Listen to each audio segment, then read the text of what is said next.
అందరికీ నమస్తే. Welcome back to our channel. నేను మీ రమ్య. ఈ రోజు మనతో పాటు మన గెస్ట్గా హరిరఘుప్రియ గారు ఉన్నారు. మేడం సైకాలజిస్ట్, ఆస్ట్రాలజిస్ట్, ఆధ్యాత్మికవేత్త అండ్ లైఫ్ కోచ్. ఒకసారి అమ్మతో మాట్లాడి మనకు తెలియని ఆధ్యాత్మిక పరంగా ఎన్నో విషయాలు తెలుసుకునే ప్రయత్నం చేద్దాం. సో ముందుగా అమ్మ నమస్కారం. అమ్మ నమస్తే నాన్న. ఎలా ఉన్నారు? సూపర్. చాలా మంది నిత్య దీపారాధన చేస్తూ ఉంటారు. ఆ నిత్య దీపారాధన చేసేటప్పుడు ఎలాంటి నియమాలు పాటించాలి?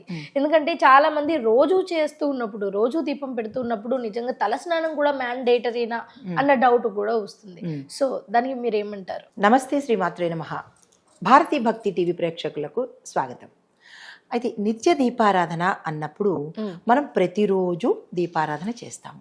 అయితే ఈ దీపారాధన ఎవరి కోసం చేస్తున్నాము అంటే కనుక చాలామంది దేవుడి కోసమే మనం దీపారాధన చేస్తున్నాము, ఏదో దేవుడు మనం అడిగినట్టు, మనం ఏదో తప్పక చేస్తున్నట్టు, ఇది మన నిత్య జీవితంలో ఇది కూడా ఒక భాగమే అన్నట్టుగా ఫీల్ అవుతున్నాం. అంటే పనుల్లో ఇది కూడా ఒక పనే అన్నట్టుగానే తప్ప భగవంతుడికి మన కోసము ఇస్తున్నాము అన్న ధ్యాస ఎవ్వరికీ ఉండట్లేదు. కానీ ఈ నిత్య దీపారాధన అంటే నిత్యము అంటే ప్రతి నిత్యము దీపారాధన చేసుకోవాలి. దీపాన్ని ఆరాధించడము అంటే మొత్తం మన దేవతల్ని ఆరాధించినట్టుగా, స్వాగతం చెప్పినట్టుగా, మన కోరికలు విన్నవించినట్టుగా. అయితే ప్రతి దానికి ఇప్పుడు మనం ఎవరినైనా ఇంటికి గెస్ట్ని పిలిచినప్పుడు లేదా ఆ గెస్ట్ మన ఇంట్లో ఉన్నప్పుడు కొన్ని మర్యాదలు పాటిస్తాం కదా, పాటించాలి కూడా. ఎస్, అలాగే భగవంతుడు కూడా ఈ దీపారాధన చేసేటప్పుడు కొన్ని నియమ నిబంధనలు ఉన్నాయి.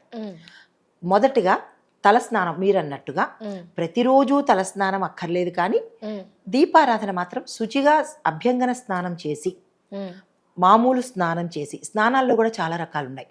మామూలు స్నానం చేసి పండగ దినాల్లో, పర్వదినాలలో, మిగతా ప్రత్యేకమైన రోజుల్లో అయితే మాత్రం తలస్నానం చేస్తాము. మామూలుగా దీపారాధన చేసుకోవడానికి శుచి అయినటువంటి వస్త్రాన్ని, పట్టు వస్త్రమే అక్కర్లేదు, ప్రతిరోజు కొత్త బట్టలే అక్కర్లేదు, ఉతికిన వస్త్రాన్ని ధరించి దీపారాధన చేస్తాము.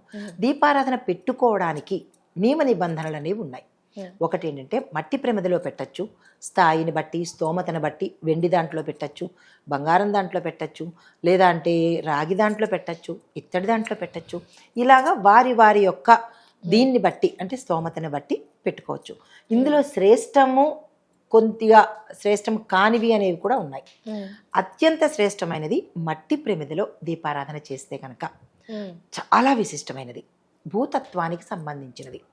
తర్వాత రాగి ప్రమిదలో కనుక, రాగి దీపపు కుందులో కనుక దీపారాధన చేస్తే కోరికలు త్వరగా తీరుతాయి. ఓకే. తర్వాత వెండి ప్రమిదలో కనుక చేసినట్టయితే కనుక జాతకపరమైన దోషాలు కానీ, లేదా అంటే కర్మ సంబంధిత దోషాలు కానీ ఏవైనా ఉంటే ఆ దీపారాధన చేస్తే కనుక అవి తొలగిపోతాయి. ఇంకా బంగారం దాంట్లో అనేది అది ఎక్కడో తప్ప నిత్యం అది ఊహించడానికి కూడా అవకాశం లేదు, దాని సంగతి వదిలేద్దాము. అయితే ఈ దీపారాధన చేసేటప్పుడు కుందె కానీ, ప్రమిద కానీ, ఏదైతే అది ఏ వస్తువు అయితే వాడుతున్నారో దాన్ని శుచిగా శుభ్రంగా కడుక్కోవాలి. తర్వాత చాలామంది దీపారాధన చేసేటప్పుడు కిందన ఆచ్ఛాదన లేకుండా చేసేస్తారు. దీపపు కిందే నేల మీదే పెట్టి చేస్తారు. అది దేవుడి గదిలో కావచ్చు, లేదా అంటే తులసమ్మ దగ్గర కూడా కావచ్చు. నేల మీద పెట్టకూడదు. ఒక ఆచ్ఛాదన పళ్ళెం కానీ, ఏదైనా ఆకు కానీ పెట్టి దాని మీద దీపారాధన చేసుకోవాలి.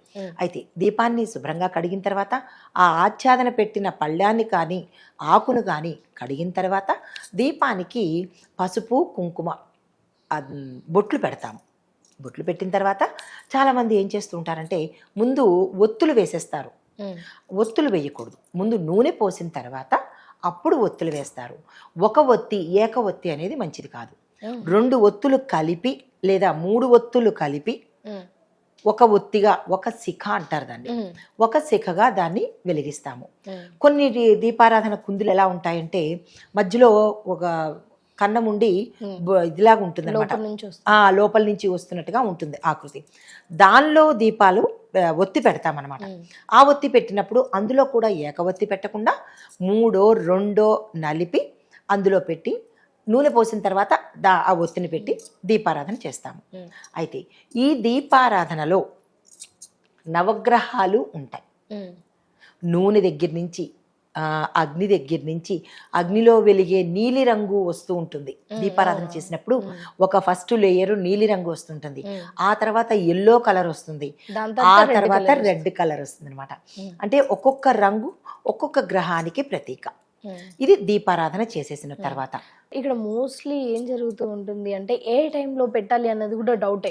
అండ్ ఒక్క రోజులో పొద్దున సాయంత్రం పెట్టే వాళ్ళు ఉంటారు, కొంతమంది ఇంకా బాగా భక్తులు అయితే పొద్దున మధ్యాహ్నం సాయంత్రం పెట్టే వాళ్ళు కూడా ఉంటారు. సో ఒక్క రోజులో ఎన్నిసార్లు చేయాలి దీపారాధన, అలాగే ఏ సమయంలో చేయాలి?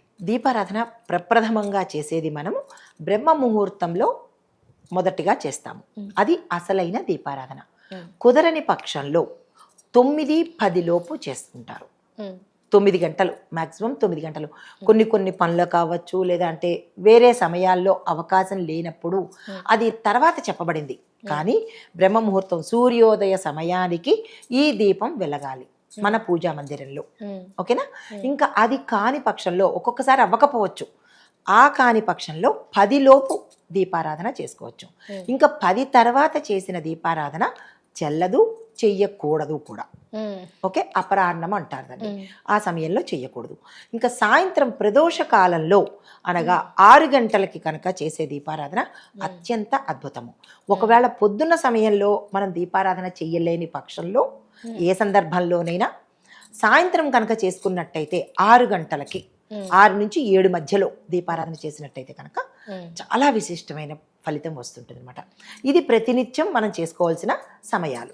ఓకే అమ్మా, థ్యాంక్ యూ సో మచ్. ఎందుకంటే మాకు తెలియని ఎన్నో విషయాలు కూడా మీరు చాలా చక్కగా క్లియర్గా నివృత్తి చేసే ప్రయత్నం చేశారు. Thank you. నమస్తేనన్నా.